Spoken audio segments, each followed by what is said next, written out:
रतन सिंह के यहाँ आज सुबह से ही भीड़ लगी थी। उसकी पत्नी विमला ने 2 सर वाली एक लड़की को जन्म दिया था। रतन सिंह को एक तो गरीबी पहले से ही घेरी हुई थी और ये विचित्र लड़की का जन्म उसे और हताश कर रहा था। खैर 3 साल तो जैसे तैसे कट गए, लेकिन अब उस लड़की को भी समस्या होने लगी। एक को नींद आती तो दूसरी को जागने का मन करता। सुविधा के लिए दोनों सर का अलग अलग नाम रखा गया। एक सोना जो शांत स्वभाव की थी, दूसरी मोना जो गुस्सैल थी।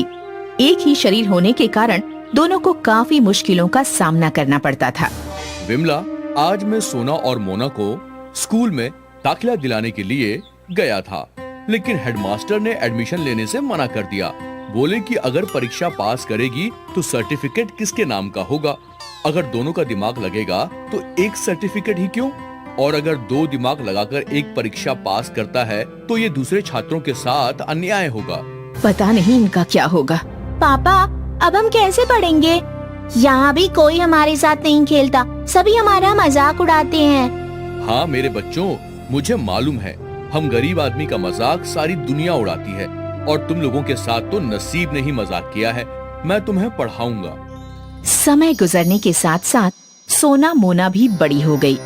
आज उनका 18वां जन्मदिन था, लेकिन एक सप्ताह से माँ विमला बहुत बीमार थी, इसलिए घर में जन्मदिन की कोई चहल पहल नहीं थी। बेटी सोना मोना, मैं अब जिंदा नहीं रहूंगी ज्यादा दिन, अपने पिताजी का ख्याल रखना। नहीं माँ, ऐसा क्यों बोल रही हो? देखो माँ, ये सोना से तो मैं पहले से ही परेशान हूँ, उस पर आप हमें छोड़कर जाने की बात करती हो। मैं शायद तुम्हारे पिताजी से भी ना मिल सकूं। मुझे माफ कर देना बेटी, गरीबी के कारण तुम्हें कुछ न दे सकी। माँ, तुम्हें हम मरने नहीं देंगे। चलो मोना, वैद्य जी को बुलाकर लाते हैं। अभी सोना मोना घर से निकल ही रही थी कि बाहर साइकिल से वैद्य जी कहीं जाते हुए नजर आ गए। वैद्य जी, ओ वैद्य जी। अरे सोना मोना, इतनी घबराई क्यों हो? सब ठीक तो है ना बिटिया? चाचा, वो माँ बहुत बीमार है, हम आपको ही बुलाने जा रहे थे। अब नहीं बचूंगी भाई साहब। कुछ नहीं होगा आपको। सोना मोना बिटिया, ये दवाई मैं लिख कर दे रहा हूँ। महंगी दवा है, लेकिन इसको खाते ही 2 दिन में विमला भाभी ठीक हो जाएंगी। लेकिन 2 दिन के अंदर ये दवाई नहीं मिली तो फिर भगवान ही मालिक है। शाम में रतन सिंह आता है। सोना उन्हें सारी बात बताती है। रतन सिंह आधी रात तक सभी जगह पैसे की व्यवस्था के लिए जाता है, परंतु कहीं से मदद नहीं मिलती। हताश घर लौट आता है। रतन सिंह सुबह शहर में काम ढूंढने जाता है। उसके साथ सोना मोना भी चल देती हैं। वहीं उसकी मुलाकात सर्कस के एक मैनेजर से होती है। वह सोना मोना को देखकर अपने सर्कस में काम पर रख लेता है और उन्हें एडवांस पैसे देता है। वो उस पैसे से दवा लेकर घर आ जाते हैं।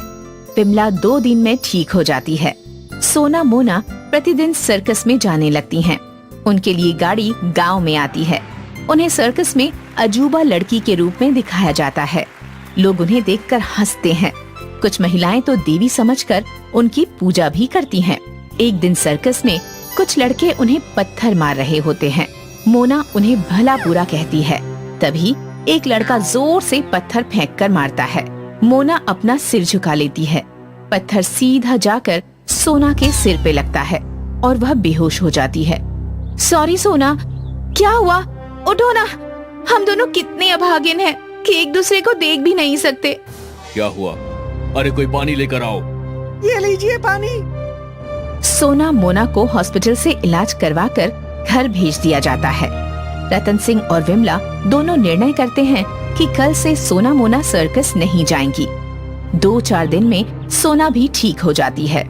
अब घर में उनका मन नहीं लगता। गरीबी के कारण एक टाइम का खाना खाते थे सभी। पिताजी, आप हमारे पापड़ को दुनिया का सबसे स्वादिष्ट पापड़ कहते हैं ना? हाँ सही, मैं ही तो कहता हूँ। तो क्यों ना हम पापड़ उद्योग ही खोल दें? आइडिया तो बहुत अच्छा है। मैं कल ही पापड़ का सामान ले देता हूँ। रतन सिंह सामान ले आता है। विमला, सोना मोना और रतन सिंह तीनों मिलकर पापड़ बनाने लगते हैं। पापड़ स्वादिष्ट होने के कारण जल्द ही सोना मोना पापड़ की बाजार में धूम मच जाती है। शहर में एक होलसेल की दुकान खोल लेते हैं। सोना मोना पापड़ अब एक ब्रांड बन जाता है। अजी सुनते हो, बेटी 24 साल की हो गई है।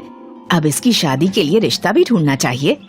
मुझे मालूम है, लेकिन उसके लिए लड़का कहाँ से ढूंढूं? कौन करेगा उससे शादी? पंडित गंगाधर से बात कीजिए ना, वे देश विदेश घूमते रहते हैं, सभी को रिश्ते भी बताते हैं। ठीक है, आज ही पंडित जी को बुलवाता हूँ। पंडित गंगाधर आता है।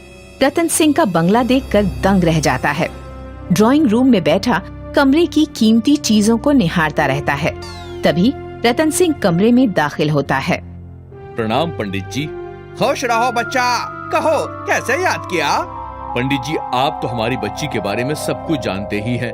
अब वो शादी योग्य हो गई है। आपको तो पता है कि उसी की मेहनत और लगन से आज हम इस मुकाम पर पहुँचे हैं। इसके लिए योग्य वर ढूंढने का कार्य अब मैं आपको सौंप रहा हूँ। प्रणाम बाबा, आप ही हमें पार लगाएंगे। बहुत आशा से हम आपको ये काम दे रहे हैं। आपकी दया से हम सबका उद्धार हो जाएगा। सदा सुहागन रहो, सबका कल्याण होगा, सब मंगल होगा, जल्दी ही शुभ समाचार मिलेगा। विमला पंडित जी को अच्छी दक्षिणा देकर विदा करती है। पर्दे के पीछे सोना मोना माँ की बात सुन अपने नसीब के बारे में सोच रोने लगती हैं। उनके पास आज क्या नहीं है? गाड़ी, बंगला, पैसे सब हैं, लेकिन भगवान ने उनके साथ ये मजाक क्यों किया? पापड़ के बिजनेस के सिलसिले में उन्हें न्यूयॉर्क मीटिंग में जाना होता है। वहीं होटल के मालिक प्रीतम सिंह, जो इंडियन होता है, सोना मोना को देखकर रतन सिंह से बोलता है, हेलो सर, मैं इस होटल का मालिक प्रीतम सिंह हूँ। मैं भी इंडिया पंजाब से हूँ। आपकी बेटी को मैंने अभी देखा। मेरा भी एक लड़का है जिसका नाम है सेंटो मिंटो, वो ऐसा ही है। मेरी इच्छा है कि इनकी शादी करा दी जाए ताकि ये सुखी जीवन जी सके। आओ भाई साहब, गले लग जाओ। हम भी इनके लिए योग्य वर की तलाश में थे। सचमुच भगवान के घर देर है पर अंधेर नहीं है। गले लगते ही दोनों की आंखों में आंसू छलक आते हैं। अगले महीने गांव में ही अमेरिका से बारात आती है और उनकी शादी धूमधाम से होती है। सोना मोना सेंटो मिंटो के साथ न्यूयॉर्क चली जाती हैं। इंसान को किसी भी परिस्थिति में हताश ना होकर संघर्ष करना चाहिए। सफलता जरूर मिलेगी।